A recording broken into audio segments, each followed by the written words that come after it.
HDB very good, I want HDB, but why my ballot cannot get?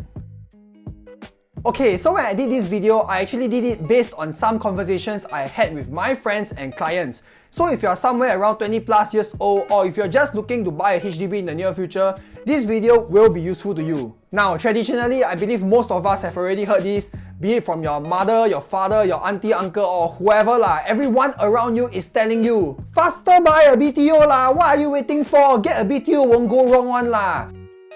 To the point that getting a HDB is so ingrained in our minds that we don't even consider any other alternatives. And they have very good reasons to say so. Why? Because Singapore's HDBs are awesome!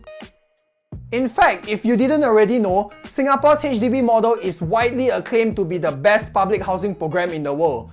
So congratulations to us, another first place on the list. But actually, what is the reason why people keep saying HDB is very good? Condo and landed not good meh? So to answer this, let's take a look at the prices for BTO launches 20 years ago versus that of today. Back then, non-mature towns like Punggol and Sengkang launched many new BTO projects, with 5-room flats costing somewhere in the low 200k region.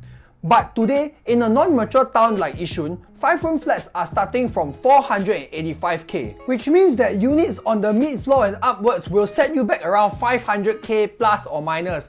The pricing is doubled from 20 years ago. Furthermore, back then the demand for HDB housing versus the supply was extremely high, which is why you see HDB prices appreciating so much, right? So if the older generations all mostly made money from it, then of course they will tell you HDB is good while free money who don't want.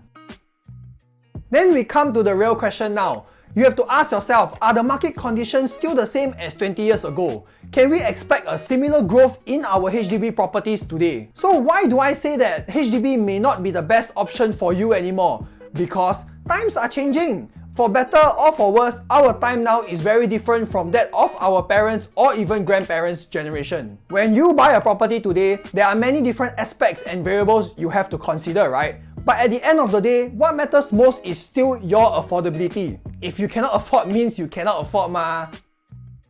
But the problem is, or at least based on some friends and clients I have spoken to, they don't even know what their affordability is. For those of you who are unaware, your affordability when it comes to buying a HDB property versus a private property is very different due to the loan regulations we have in Singapore. And because of what we have been taught by our parents and relatives, we simply believe that HDB is the right way, or perhaps the only way for us to buy a house in Singapore. This is simply not true, especially for those of you who I personally know. Your income all not bad one your bonus kao one If you buy a HDB, you may not even be eligible for much grants, if any.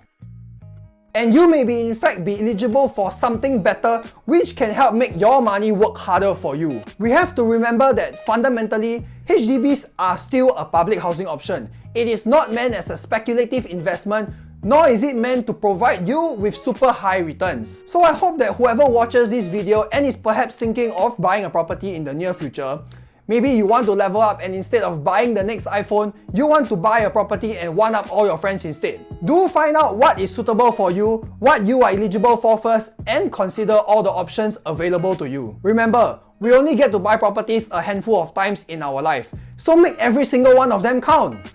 Unless if you are rich, then you can buy whatever you want lah. Okay, so that's it. Thanks for watching this video. Do help me like and share with your friends, and I'll see you in the next one.